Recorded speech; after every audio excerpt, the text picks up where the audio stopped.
Sorry guys, I did not mean to take so long. Actually, I was meant to release the second episode like 3 days later, and I tried to, but I got sick. And then I recorded it, and I literally recorded an hour of this episode just to find out later to check the audio and see that my microphone was broken. So I had to re-record, and in order for me to do it again for 1 hour, I had to gather some strength. And guess what? I got sick again. So pardon all the sniffling and coughing if you hear. But on a good note, now since I already did it before, I have some type of notes left, and I remember exactly how I did it. So let's do it again. Okay, second episode. Before we get to the juice, and trust me, we're gonna get to the juice maybe even by the end of this episode, where I'm gonna show you exactly how everything, what I'm about to mention, and everything I mentioned last episode, gonna react on an actual compressor, on actual multiple different compressors, I guess. I will show you, and we'll start practice after this episode, if that's fine. But for now, look at this fella. I drew it.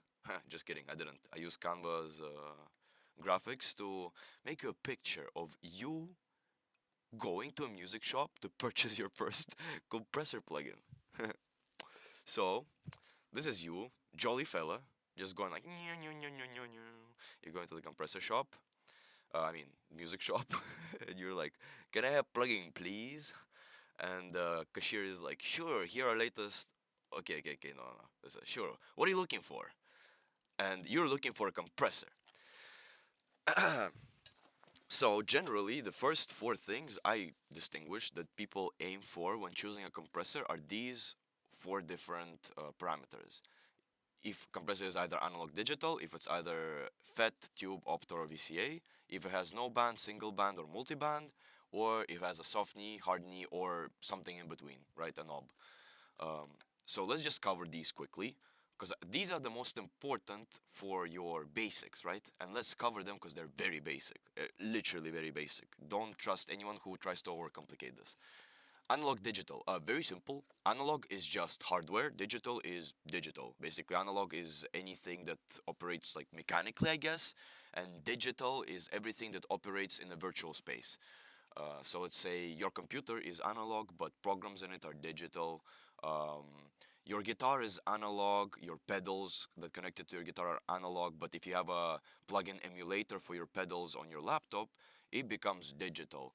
You know, your game, just, you get it, right? Your phone is analog, but everything inside is digital.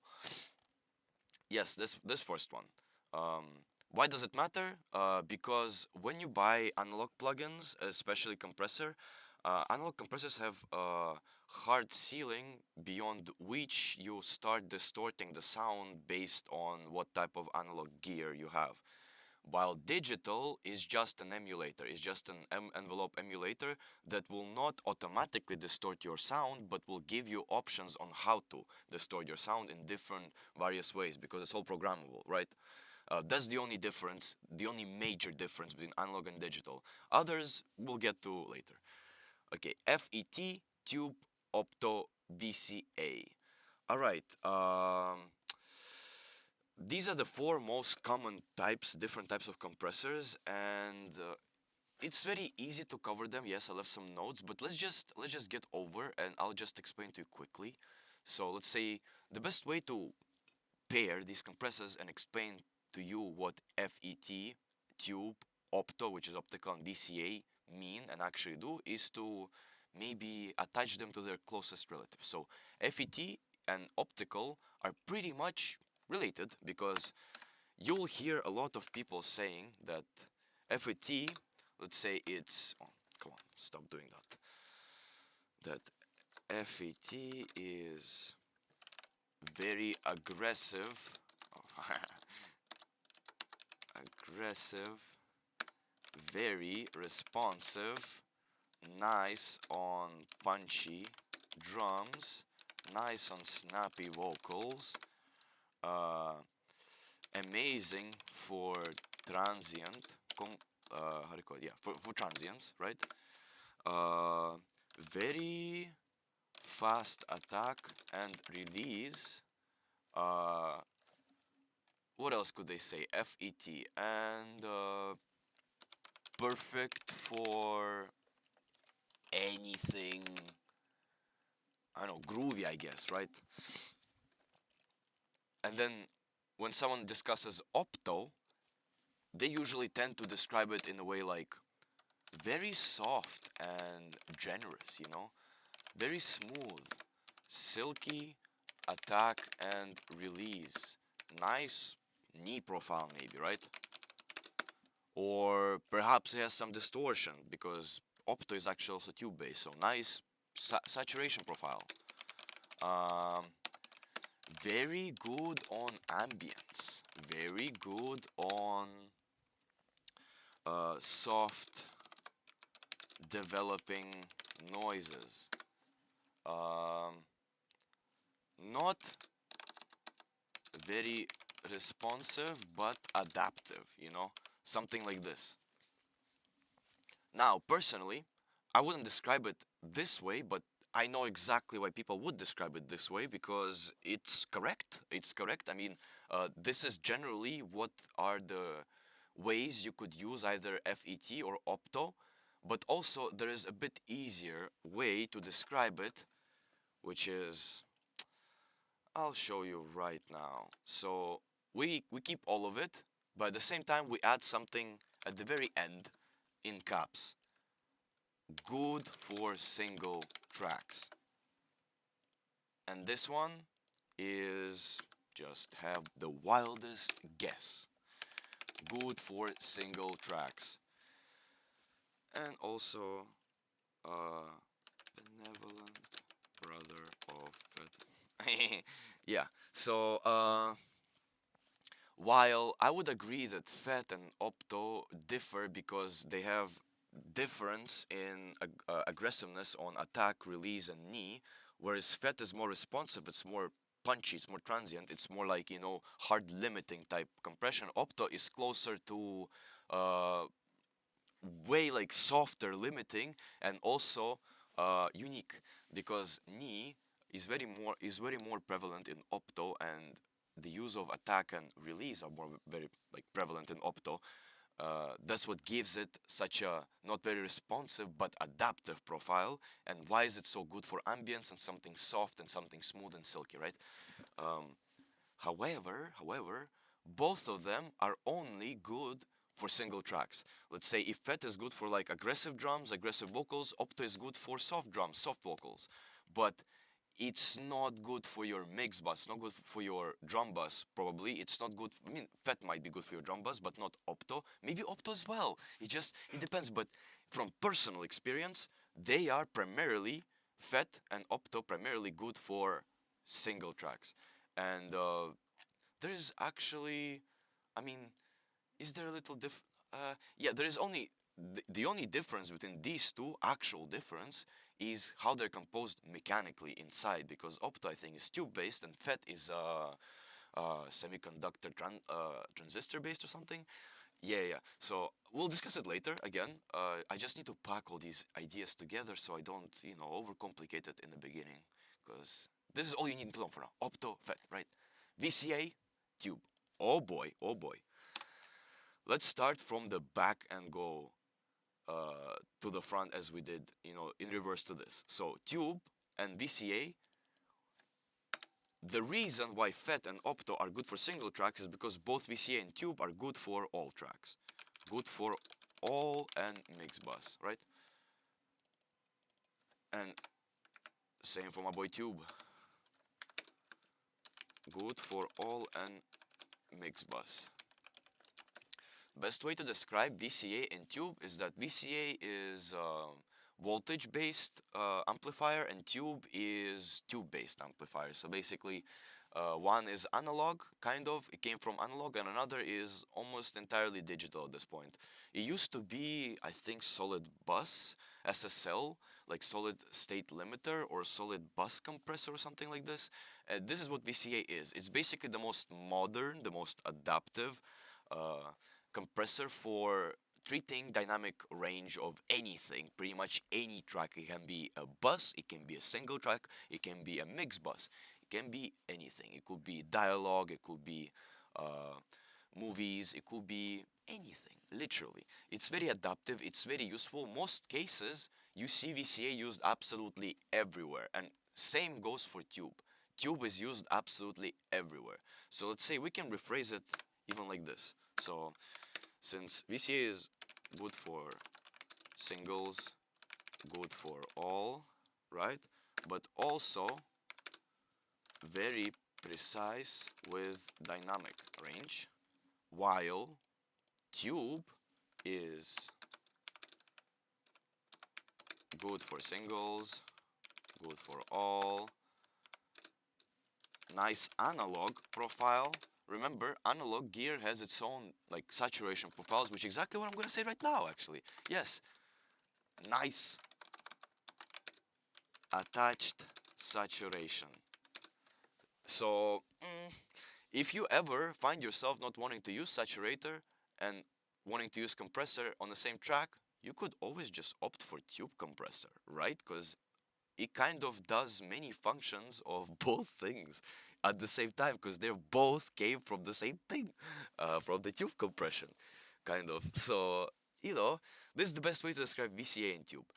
The actual difference, I will go a bit even deeper if you guys want. The actual difference of these four is whether they're based on tubes, aka vacuum tubes, or if they're based on like transistors, semiconductors, and just circuitry, just like entirely composed of electric components, right? VCA and FET, which is field transistor, VCA something voltage amplifier, tube is just vacuum tubes, and opto is optical. It's based on photosensitivity. So there is a photosensitive material that captures every time a bulb is lit up, or kind of, I don't know. Basically, the way optocompressor compresses is that a bulb lights up every time the threshold catches some signal, and uh, photosensitive material catches it and applies appropriate compression. And that's why it's so much softer, because it's not direct whatsoever. And plus, this attack, knee, and release profile also depend on the inbuilt of the bulb and the photosensitive material. So basically, how responsive it is to the change of the light brightness, or something like that, right? And tube is just about like tubes sending electrons or some shit. Like basically, it compresses every time like it passes a threshold. It sends like amount of electrons through a tube, and that's how it does it.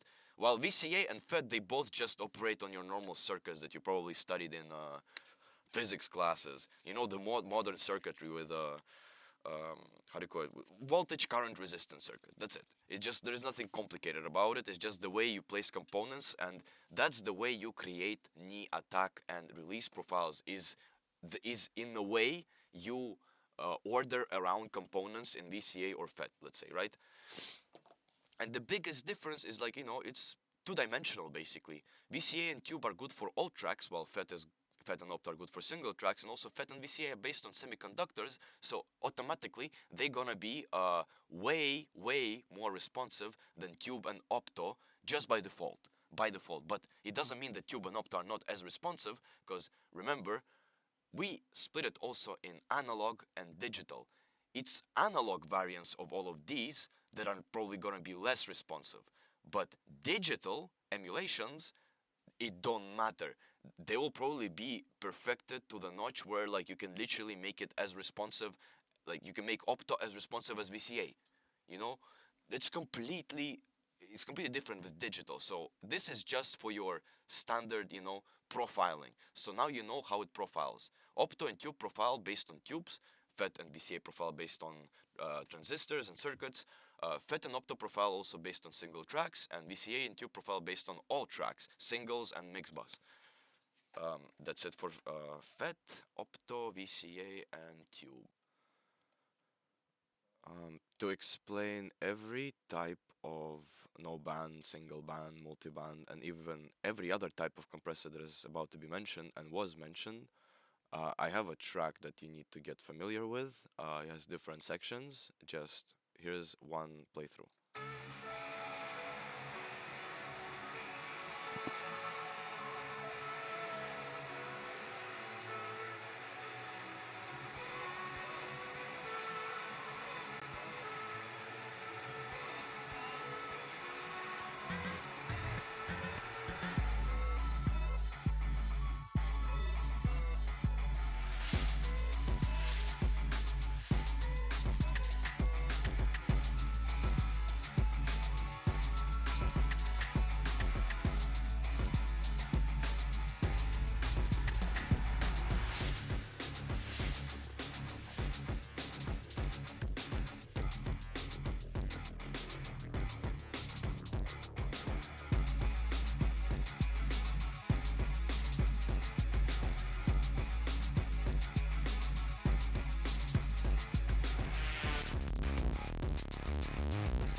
So this is gonna be the track with all the compressor tools attached to it. It's perfect for many reasons because it has different peak and different RMS values, and also it has different compression profiles attached to it.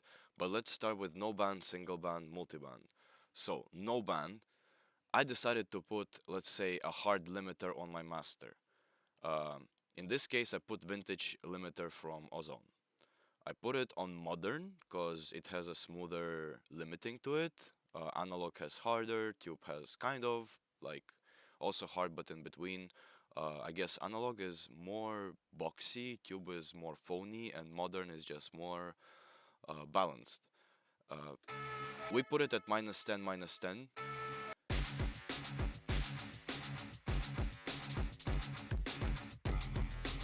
As you can see, we can measure our peaks and our volumes right here, and we can see that our peaks are not even reaching minus 11, minus 11. So that's fine. But what is important about this compressor is that it doesn't offer us anything besides just the compression. It doesn't offer any parameters to maybe select a single frequency and work on it individually, right? It doesn't. All it does, it just sets a ceiling, a threshold, and adds character, which is in this case release and attack. That's it. There is no band. What it does is you'll see in small places like here. You see small bit that it does. It just compresses the whole frequency range of 0 to 20k. Next compressor is a single band, and that will be, as I mentioned, just straight up de-esser.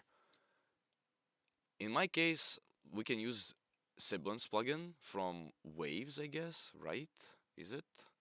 I think so. Yeah, it is from Waves. Or let's just go for, I don't know, like de-esser in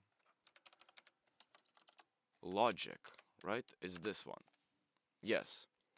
So here you can see that besides just threshold and reduction and all the different filters and other things the compressor has, now it adds a frequency. Now you choose a frequency where you want to operate, and why it reaches only 12 hertz in this case is because most sibilance lives between 12k and maybe like 5 or 4 or 3k, right? So it will let you go all the way to your box, but box is usually not the most altered unless you are like putting a lot of saturation, that is amplifying the box in a bad way, like a lot of tape saturation or something. But in general, this is what a single band compression is. I can show you exactly how it works on this track, hopefully. So we put threshold way lower, frequency, high, range, filter. The solo, we can even increase the threshold. Max reduction. You see, and now it starts detecting as soon as we start altering the frequencies, which in this case, yeah, doesn't do much because there is not much de-essing here to do. But yeah, it would be better to do it on the vocal, but you get the point. If it has a frequency modulation here, I mean, even not modulation, but just selection. If you have a frequency selection, that means it's either a single band or a multi-band. But this is not a multi-band because you only have one frequency selection here. A multi-band would look more like, let's say, multipressor in Logic, which is in this case, you can see a big difference. Look, so you understand how de-esser also works. I'll just put you with Nectar de-esser instead. Okay, sibilance, go away. Yeah, so you have no band, right? You have single band, you have single band that you can move around the range.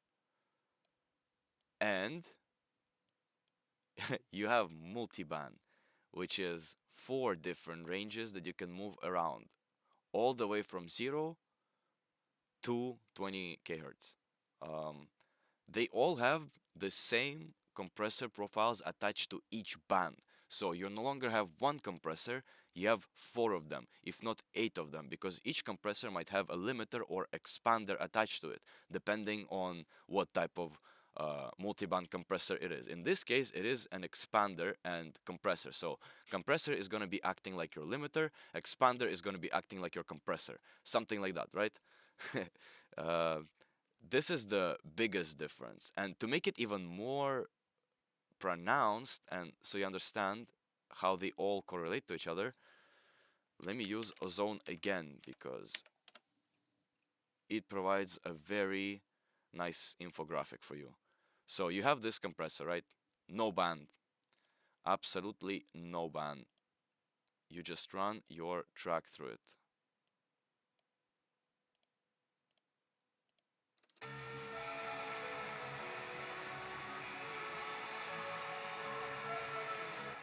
Let's select something.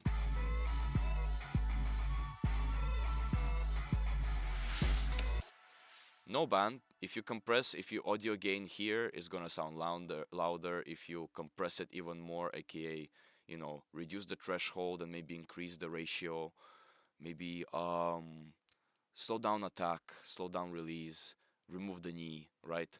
Uh, we don't use limiter right now. Remember, I told you before that compressor has another thing that you could do instead of using compressor as a limiter is using actual limiter. Most compressors have a limiter attached to it or an expander. In this case, we don't need a limiter. Let's keep it at zero. Ratio also, well, you cannot really do, but let's just do a really hard knee, zero release, very slow attack, so it doesn't respond at all. And yeah, this is no band. You see, it compresses the whole range. Now it's very distorted because we basically flattened our audio signal. And you can see that our audio signal is way above the threshold, so we're giga compressing it right now. But what happens if we add a band, right? And we disable, yeah, so just now this band. No longer we have this compression. Let's say we imitate what we did there. Say ratio, we put it at 8, yeah. Uh, attack fast, release fast, no knee. Limiter, same stuff, no limiting. Attack very, very slow, release very fast, knee very slow.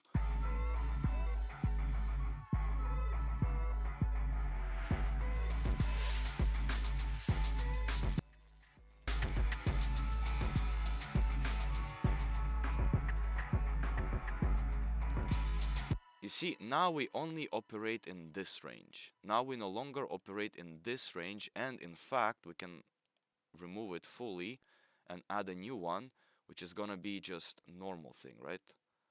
We're gonna revert it to normal settings. We're gonna remove the compression. Yep.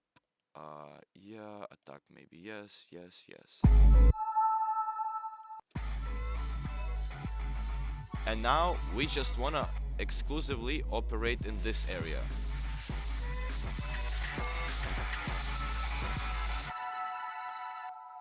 You see, by adding the second band,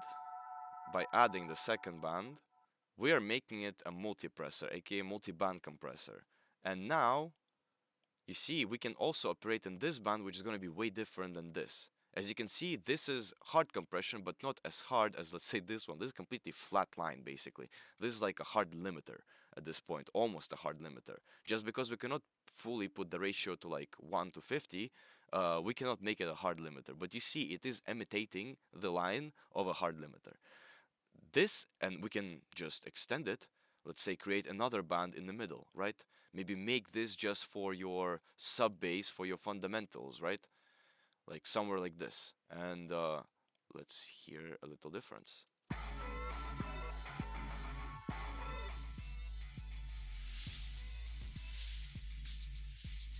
Now we're flattening our mid. What you hear right now is your box and your phone together flattened.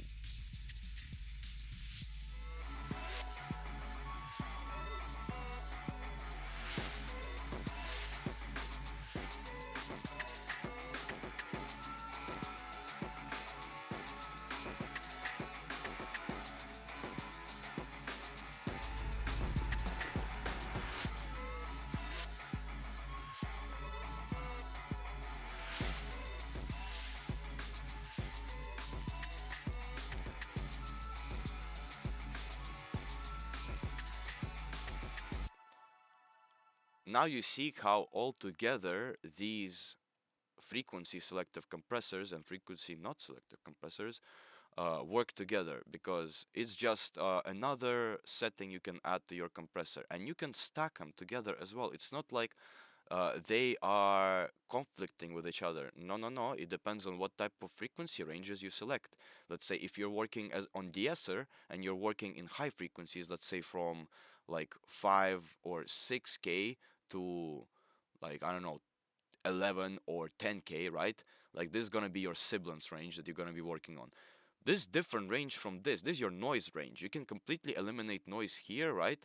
Which is gonna be different from your sibilance, and also your sibilance is gonna be different from your mid, because mid is where you most of your tonality comes from, right? This is where your presence, like this is the range where your presence comes from, but your tonality comes mostly from this. And then we get into the range of fundamentals, and fundamentals basically responsible for your pitch, kind of responsible for your pitch. It's gonna be the loudest pronounced notes, and they're also fundamental part of the bass.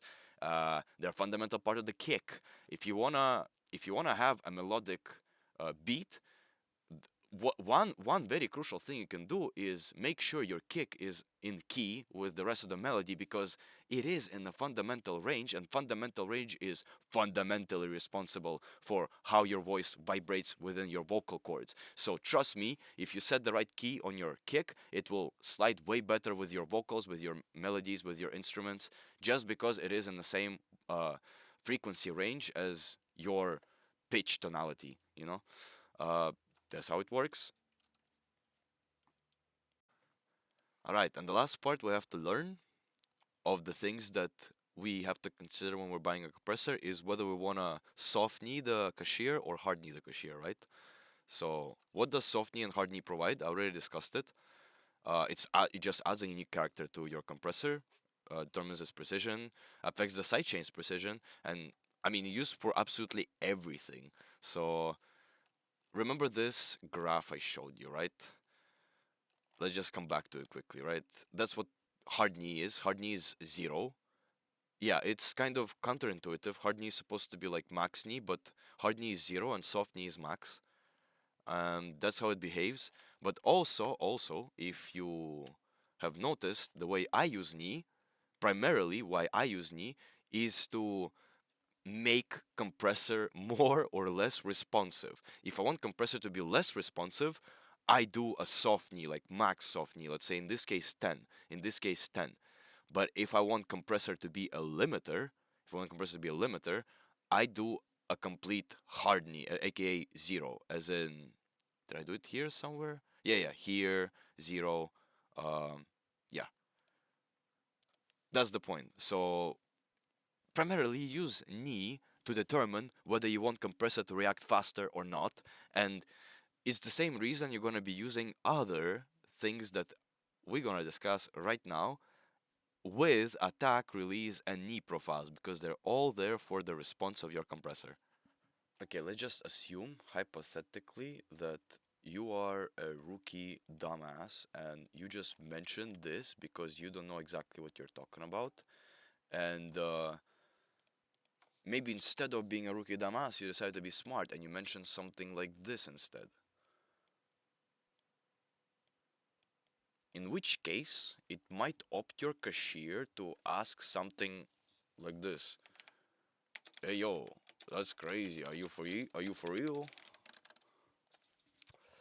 Because this is a way more complex way of describing a compressor, and it is in reality what you're looking for when you're asking these things, whether it's analog, digital, FET, tube, opto, VCA, no band, single band, multi-band, soft knee, or hard knee.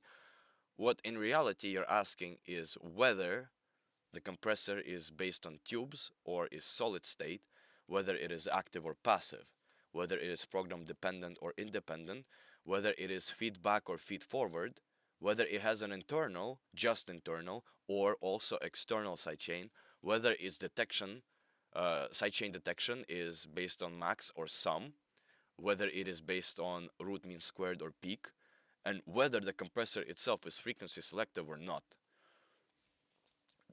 In reality, all these is what you mean by these. Uh, except maybe Softney. Softney is not related to this whatsoever. But yes, kind of. Let's discuss these more in detail. Tubes and solid state, it should be already self-explanatory. It's either based on tubes or based on transistors. Solid state means there is no component that is moving around in the circuitry, as in everything is just based on like individual electric components. While based on tubes means that there is at least one component that is moving around. In this case, it's vacuum tubes, and that's how you differentiate these two. Active or passive just means whether you activate compressor via power voltage or whether it is activated by itself. Let's say a passive compressor would be just any electronic compressor, I guess, any digital one, but active would be your pedal that you connect to a guitar because it needs a power source, either a battery or a power cable. So any compressor that has to be activated, as in it requires some power in order to work, is going to be active. But if it doesn't, it is passive. And the only reason it matters is because active just gonna consume more energy and passive doesn't. So yeah, that's it. Feedback, feed forward, internal or external. We can pair them up together. So feedback and feed forward is just the way compressor and sidechain circuits are determined in the actual circuitry inside the compressor, the mechanical circuitry. So let's say digital emulators won't have the same circuitry, but all analog equipment, feedback and feed forward compression is dependent on how these elements are arranged inside of the hardware. In case of feedback compression, it goes something like this. So an input source, let's say your signal goes through and it gets sent to compressor circuit. And compressor circuit already forwards it to the output, but just before it reaches the output, it runs it through the detector circuit, which is our sidechain. And that sidechain returns the corrected signal back to the compressor and we output it then, right? This is the way it goes feedback. So it goes forward and then feeds back. Feed forward is literally the opposite. Instead of output source feeding into the detector, it is the input that is feeding into the detector. But the detector is still feeding into the compressor circuit. So all we do is just we reverse the order. That's why one is feed forward and one is feedback. How does it work with external sidechain? Very simple. So if we have feedback, right, we have the same diagram that we have here, except input source goes in. Is the source that we used originally, right? Is this wavelength. Compressor circuit sends it to output immediately, but output sends it back to the detector, but no, there's no longer the original signal that we put in. What the fuck is this? Where did it come from? This is the external sidechain. So you sidechain some external signal to your detector circuit, and instead of judging by the input source, it is judging by the detector circuit's input, which in this case is not the original. It is external. It is not internal anymore. So let's say in this case you wired kicks to it. So it has like 4 kicks, 1, 2, 3, 4, and it judges the 4 peaks, and it transposes those 4 peaks onto the original signal. This is how you sidechain kicks. This is how you sidechain vocals to the track. This is how you make space for stuff. Is you sidechain main stuff to something else instead of sidechaining it to itself. So you can do compression on just the audio itself. No, it does compression on some external audio and it applies the same compression to the main input source. And yes, feed forward is literally just the same, except yes, it reverses the order. Instead of output sourcing it to detector, it's input that is immediately sourcing it to detector. What's the difference between feedback and feed forward? Feedback is way slower. Feed forward is way faster. So instead of us waiting for the compressor circuit to send it to detector and then detector sending it back to compressor, the input is already sent to the detector immediately at the same time as compressor, and they judge it at the same time and they output it immediately. So basically, if this is a more thoughtful and more methodical way of compressing, as in feedback, feed forward is more like Dumb and Dumber. They don't care what signal goes through. If it goes through, they're gonna put it out immediately and not care whatsoever. It is just a way faster way of compressing signal as opposed to feedback. Feedback is more precise, it is more gradual, it is more nice for uh, if you don't aim for hard limiting, or if you're aiming for some nice smooth profiling with your knee and attack and release. But feed forward is better with solid state limiters. It's better with VCAs, it's better with tubes because it is very precise, it is very fast, and it does one job very accurately. That is detection compression circuit. That is the actual job of the compressor, as in to compress the actual signal. Uh, that's the difference. Program dependent and independent compressor. Also very easy to explain. Remember this graph I showed you in the beginning with threshold? So we have your average input, right? Minus 50 to 0, and then output minus 50 to 0. Uh, Signal just goes through. And then we add threshold, but we didn't add any ratio. But it's already bending around threshold at some certain ratio that we don't know yet, right? So we're like, oh, we're a ratio knob. And instead of there being an adjustable knob, ratio just integrated into the circuit itself and is activated based on the strength of the signal that is incoming. So basically, if the strength of the signal is above threshold, it's going to start compressing at certain ratio that is set there, right? But then, boom, we don't have any threshold either. So now it is just our signal bending at certain point for certain ratio. So threshold could also be integrated into the circuitry, in which case the compressor is just, operates on driving the signal into the threshold, knee and the ratio. But it gets even worse. You could have just one single button to drive your signal in, and yeah, this way is just, yeah, it's a hunter all over again. Sorry, it's a bit of a inside joke. Sometimes all you are left with is just literally a single input knob, and this is what program dependent compressor is when you don't have any adjustable threshold ratio or knee or even attack and release, and all you're left with is like custom preset for this certain compressor that you should be familiar with, that you should profile immediately, and then you just have one knob. The most famous example of it is like one knob plugins, which is basically just one knob. Everything is already program dependent inside. Alright, while there's some ambience playing in the background, well, not anymore. Guys, get your stupid headphones out or some speakers because we're entering the last bits about our. Wait, come back. I didn't kick you out yet. The last bits of our theory, which is max sum detection for your sidechain and root mean squared peak detection for your sidechain. And then we also have frequency selective or not, which is just your no band, single band, multi band. If you remember, I told you single band, multi-band depends on the frequency selection. If you have one frequency selection or multiple frequency selections, it is called a frequency selective compressor.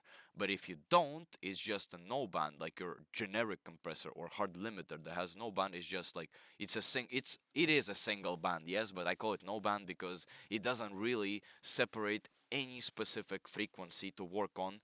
It just does the whole frequency range from 0 to 20k.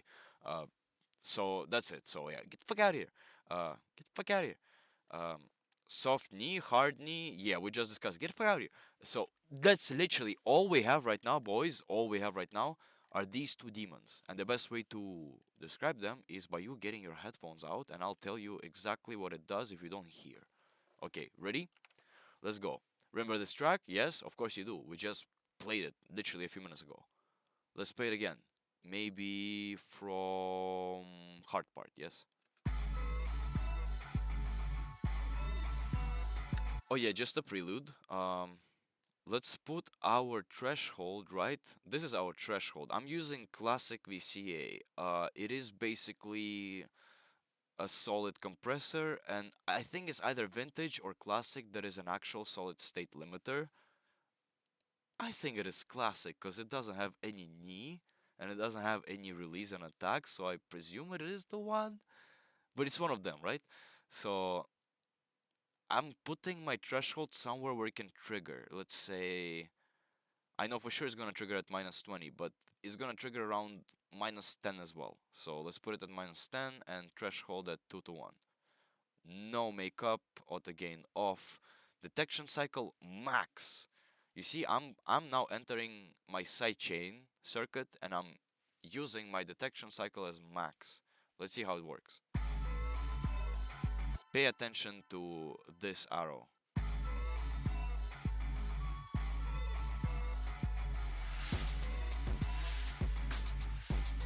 Switching it to sum.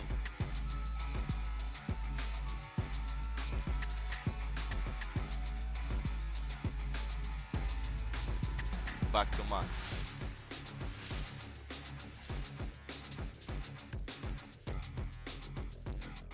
Back to sum again.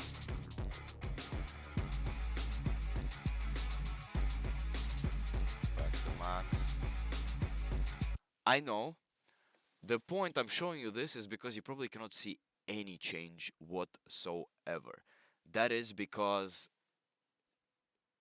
you just cannot see it. There is a change. There is an actual change. Some of you might have noticed it already, but let's just expand our threshold way more so it triggers way more of the signal, because that is what detection cycle of max to sum is about. It is about the whole signal. It's just about how it detects it, and I'll tell you after I show you. This is in max, ratio 2 to 1. Let's increase it to 4 to 1, so it's more pronounced.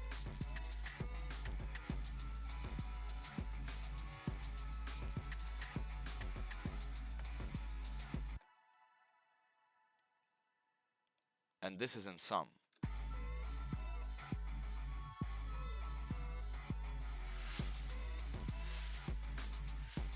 Back to max.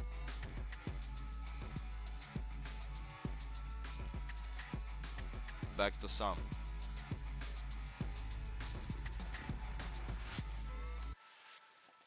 If you have noticed, there is a distinct change the bigger bandwidth you apply to the threshold. You can see the change. If you haven't, I'll explain right now. With max detection cycle, all of a sudden we started compressing way more and way more aggressively and way more to the -10 that we're meant to, as compared to the sum, which we saw was fluctuating more between -8 and -7 to -5, right? So it was a bit softer. It wasn't much more compression than it was in max. To explain it theoretically and simply, without using any mathematics and numbers, what max detection does, it is calculates, doesn't even calculate actually, it just judges by two stereo channels. Max detection mixes and masters in stereo, as in it mixes with two channels, while sum judges by mono of both channels. So if max detects that there is a bit more noise, a bit more, it is a bit more loud on the left ear than it is on the right ear, it is gonna apply an equal punishment to everything. Sum, on the other hand, it judges everything in mono.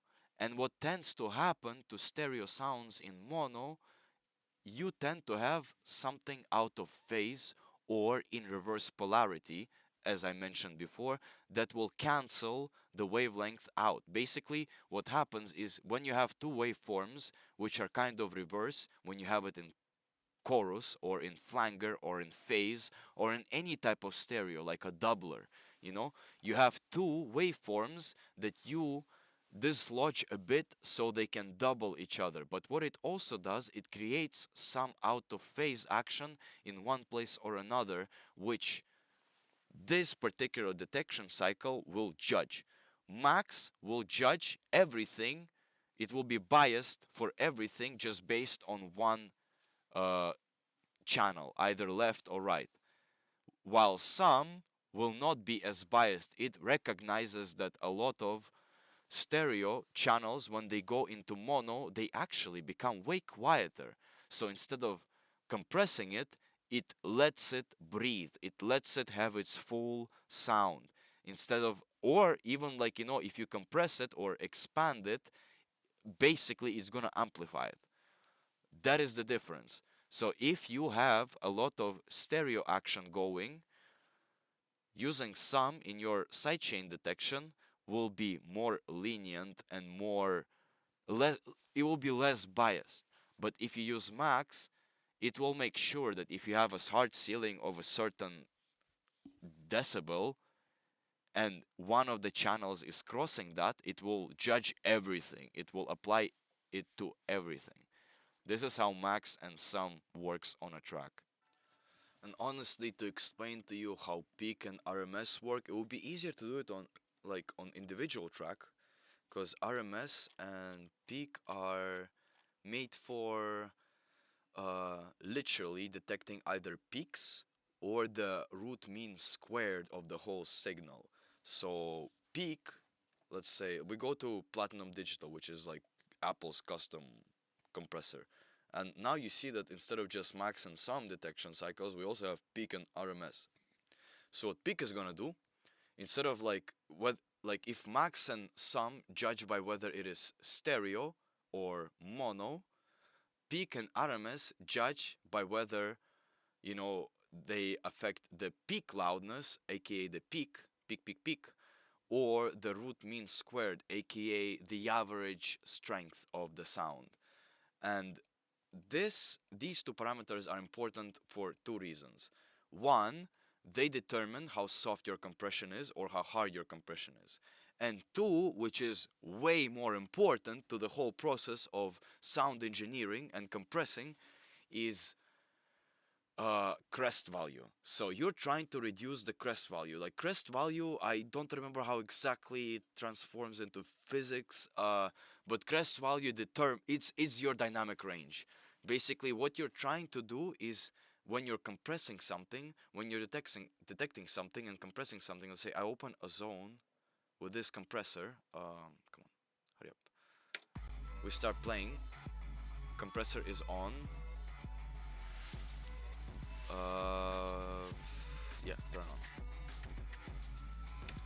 Just pay attention to the peak value and the RMS value. Here in Ozone, you can see it detects two values. You actually have a really good choice of detection cycles here, and it could either detect RMS peak or RMS and peak. And in this case, for mastering, detecting RMS and peak is very important because it is very important to the RMS and peak itself. We'll start with this point first.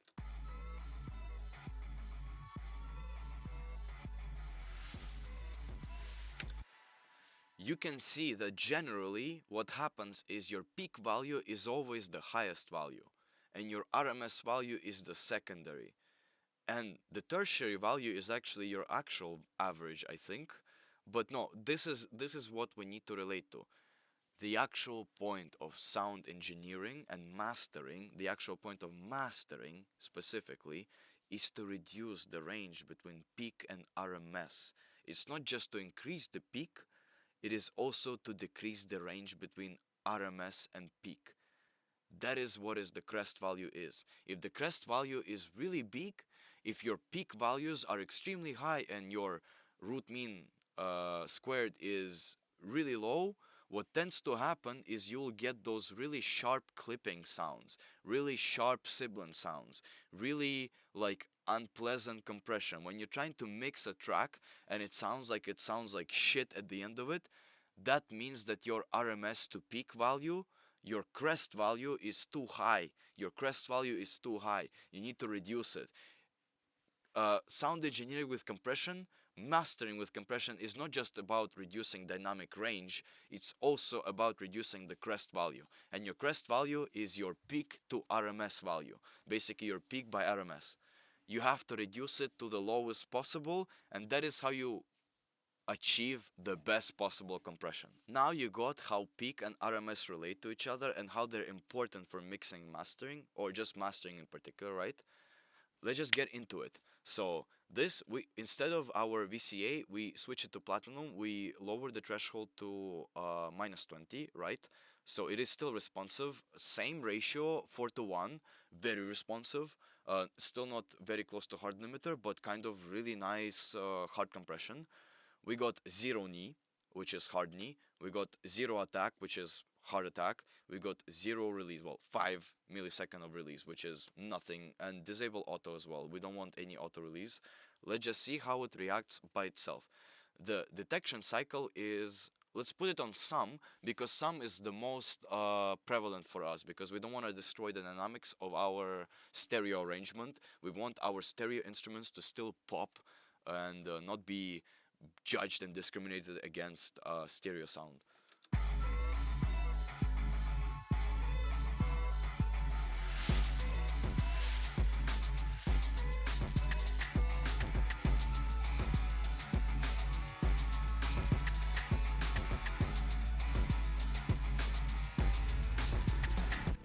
You see, something is curious happening here because we have it in sum, which it has less bias, so it's already making less compression, and now we also have it in root mean squared, right? So it judges also the average, not just the peaks.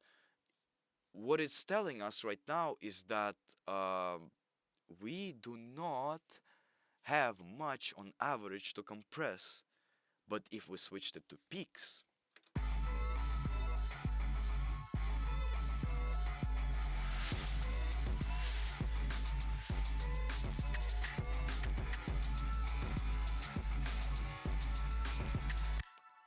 it changes everything, because now it is judges us by all the transients, all the juicy stuff, all the, like, you get the point, because you were probably wondering why is it not compressing. It is at -20 dB and the compressor is at like -10.9.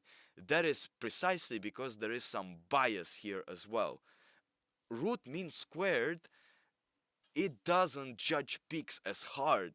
It doesn't judge them at all. It is very much, uh, very homophile. You feel me? It's just, it loves people. It loves everyone. It loves everything. It's just all about love. It doesn't really judge you. It doesn't really discriminate you. But once you change to peaks, and you can distinctly hear that my beat has not just peaks, it has really a lot of punch to it. So of course, if you change it to peak, the compressor detection will be very reactive to it, because my beat is all about peaks. So would I say RMS is good for my beat? Not really, but in case I want to do some mediocre compression, like some very small type of compression, like very surgical compression, right? It will be amazing. But if I want to do general compression, of course you can see that RMS and peak already respond very fucking different. And that is precise. I can show you, I might be able to illustrate you, I don't know. So I have imager here. And let's just look at my imaging on this beat.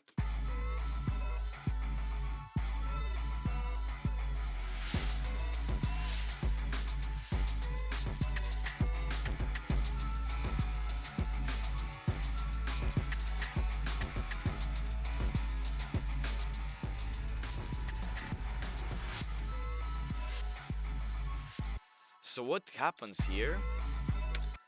RMS is taking every single dot and it's like, it's making sound together, basically. It's calculating it together. It's taking the average. You see how many small tiny dots spread out all in the middle, kind of, from left to right? But peak, it doesn't care. It just takes the highest number and it judges upon the highest number. So in this case, it's some dot here that is the highest one, right? It doesn't care about anything below. And that is the that's literally the difference about it. So peaks would be amazing if you want to like truly treat your peaks. But if you don't want to treat your peaks and instead you want to treat the other girth in your beat, you do the root mean squared, because root mean squared is going to have a lot of like a lot of tolerance for everything, while peaks is going to be biased as hell against every peak, every single peak that pops out. RMS, on the other hand, RMS just lets it slide. What RMS does, it is focuses on the overall strength of the sound throughout. If it is not loud enough, it's not gonna care about it. If it is loud enough as a total, then you saw a little movement, right? And that movement can be also amplified, by the way, by max or sum, because RMS is really good with sum. They work together really nicely. But also, if you want to have some tame for max, you can use RMS with max like this. Just check how it works with sum. A little detection, but then switch to max.